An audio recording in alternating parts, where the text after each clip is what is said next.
तो मेरे प्यारे बच्चे, आज हम लोग बात करेंगे इस क्वेश्चन के बारे में, चाहे इसका टेक्निक की बात हो, चाहे इसका शॉर्टकट की बात हो, चाहे इसका डिटेल की बात हो, तीनों रूप में हम लोग काम करेंगे। फिलहाल ये क्वेश्चन क्या करना चाह रहे हैं कि किसी वर्ग की भुजा में 10% की वृद्धि कर दी जाए, उसके परिमाप में प्रतिशत परिवर्तन ज्ञात करें। कहने का मतलब ये हुआ, जब भी इस प्रकार की वृद्धि की बात करता हो, चाहे कमी की बात करता हो, थोड़ा सा डिटेल जान लो, क्योंकि डिटेल जानना भी जरूरी है अभी के दौर में। तो अगर मैं बात करूं तो लेट भुजा, यानी अगर मैं भुजा की बात करूं तो देखिए यहाँ पे कितना है, ए हमने माना, और मैं इसका क्षेत्रफल की बात, सॉरी परिमाप है, क्या परिमाप है। तो आप जैसे कि जानते हैं परिमाप 4 गुने क्या होता है बाबू, भुजा। और ये भी आप लोग जान लीजिए, वर्ग का जो प्रत्येक भुजा होती है आपस में क्या होती है, समान होती है। ये बात हमने इससे पहले भी वीडियो हुआ था, प्रत्येक कोण 90 डिग्री का होती है, और विकर्ण एक दूसरे को 90 डिग्री पे काटती भी है, और समान भी होती है, बराबर भी होती है। ठीक है जी। अब तो यहाँ पे अगर मैं नया भुजा की बात करूं जी, नया भुजा की बात करूं तो 10% के वृद्धि, हमने ये भी कहा था अगर वृद्धि कहता हो तो 100 में जोड़ना है, कभी कहता हो तो 100 में घटाना है। ठीक है जी। तो यहाँ पे हम कह सकते हैं 110 बट्टा में 100, ये 0 0 कैंसिल हो गया, 11 a बट्टा कितना। अगर मैं इसका फिर से परिमाप की बात करूं, अगर मैं फिर से इसका परिमाप की बात करूं तो 4 गुने भुजा, ये भुजा कंप्लीट आपका कितना है जानते हैं, 11 a बट्टा 10। तो कंप्लीट इसको गुने ही कर दिया जाए, 44 बट्टा कितना हो गए, 10 हो गए। अब आप देखिए मेरी बात को, दो बात सुनो। जब भुजा ए रहा था या ए है तो परिमाप 4 a हुआ। जब नया भुजा 11 a बट्टा 10 हुआ तो नया परिमाप 4 गुने भुजा यानी 44 a बट्टा 10। अब परिवर्तन की मैं बात करूं, मतलब वृद्धि की बात करूं, तो हम कह सकते हैं 44 a बट्टा 10 माइनस 4 a बट्टा में कुछ है तो कितना है, 1 है, बट्टा पर के क्रिया करेंगे तो ये हो सकता है 44 a माइनस कितना हो गया, 40 a।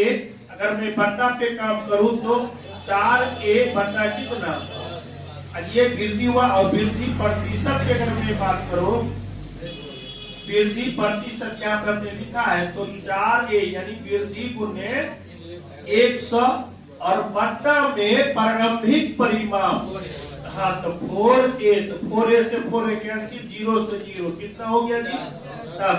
तो यही बात आपको सिखाना था। कहने का मतलब ये हुआ, अगर परिमाप की बात करता हो एग्जाम में या विकर्ण की बात करता हो एग्जाम में, तो जितना प्रतिशत आपका क्वेश्चन में होगा उतना ही आपका आंसर होगा। फिर से हम बोल पा रहे हैं, अगर प्रतिशत क्वेश्चन में जितना प्रतिशत की चर्चा हो, चाहे वृद्धि की बात करता हो, चाहे कमी की बात करता हो, अगर परिमाप की बात किया हो, अगर विकर्ण की बात किया हो, तो एज इट इज आंसर वही होगा जो क्वेश्चन में दिया है।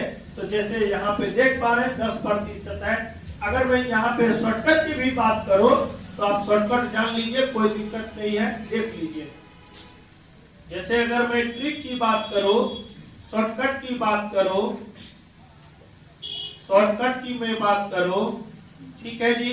तो यहाँ पे देख लीजिए, रियल में वर्ग का जो परिमाप होती कितना होती है, ए होती है। आज मैं पढ़ा पा रहा हूँ वर्ग तो 4 गुने भुजा। अगर इंडिया में कोई भी इंसान पढ़ा रहा होगा तो 4 गुने भुजा ही बोल पाएगा।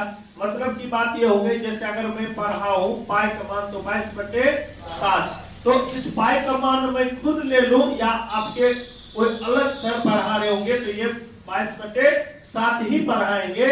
इसीलिए कॉमन चीज है, ये क्या होगी जी, कॉमन, जिसको हम लोग कांस्टेंट वैल्यू बोलते हैं। क्या बोलते हैं, कांस्टेंट वैल्यू। ठीक है जी, कांस्टेंट वैल्यू। कांस्टेंट वैल्यू का मतलब हुआ अचर राशि। क्या राशि जी, अचर, मतलब ये परिवर्तन नहीं होगी। क्या होगी जी, अचर राशि। इसमें कोई बदलाव नहीं होगी, न परिवर्तन होगी, न तो चेंज होगी। तो हम कह सकते इसमें ओनली फॉर कितना वेरिएबल है, एक वेरिएबल है। ओनली फॉर कितना ये है जी, 1a है। तो हम कह सकते हैं 1a, ये यही चीज बता रहा है, क्योंकि जिस फंक्शन में, मेरी बात को फिर से सुनिए, जिस फंक्शन में, फंक्शन का मतलब ये हुआ जैसे वर्ग का परिमाप 4 गुने भुजा, वर्ग का विकर्ण √3 गुने भुजा। तो जिस फंक्शन में अगर एक वेरिएबल हो तो प्रश्न में जितना की वृद्धि बोलता हो या जितना की कमी बोलता हो एज इट इज वही आंसर हो जाएगा। ठीक है, समझ में आया? तो लिख लीजिए। फिर इसका मैं विकर्ण की बात करूंगा वृद्धि में, फिर उसके बाद में और थोड़ा सा वीडियो का जो पढ़ाने का जो शैली है मैं स्पीड करके समझाऊंगा। ठीक है, तो ये फटाफट लिख लीजिए। डिटेल में भी मैं बात किया, शॉर्टकट ट्रिक में भी बात किया। इसमें इतना ही बात याद रखना, जिस फंक्शन में वन वेरिएबल हो, चाहे प्रश्न में वृद्धि की बात करता हो, चाहे प्रश्न में कमी की बात करता हो, एज इट इज वही आंसर होगा जो आपको प्रश्न में दे रखा होगा। कोई समस्या है तो आप जरूर कमेंट करो, ताकि मैं कमेंट सेक्शन में जाके आपका कमेंट पढ़ के दोबारा से मैं आपको रिप्लाई कर दूं, ताकि वो समस्या आपका जड़ से खत्म हो जाए। ठीक, तो देखते हैं कौन बच्चे कमेंट कर पाते हैं या किस बच्चे को समस्या हो पा रही है। और जहाँ तक मेरा मानना है, अगर आप जैसे ऑफलाइन में क्लास होती है उस तरह से काम करते हैं तो भी आपको कोई दिक्कत नहीं। ये बैच आपका लाइव चल पा रही है, जैसे क्लास ऑफलाइन भी चल रही है, और कुछ बच्चे के लिए जो एग्जाम में के कारण अब्सेंट है या नहीं आ सके, उस सारे बच्चे के लिए हेल्पफुल वीडियो रहेगा। ठीक है जी।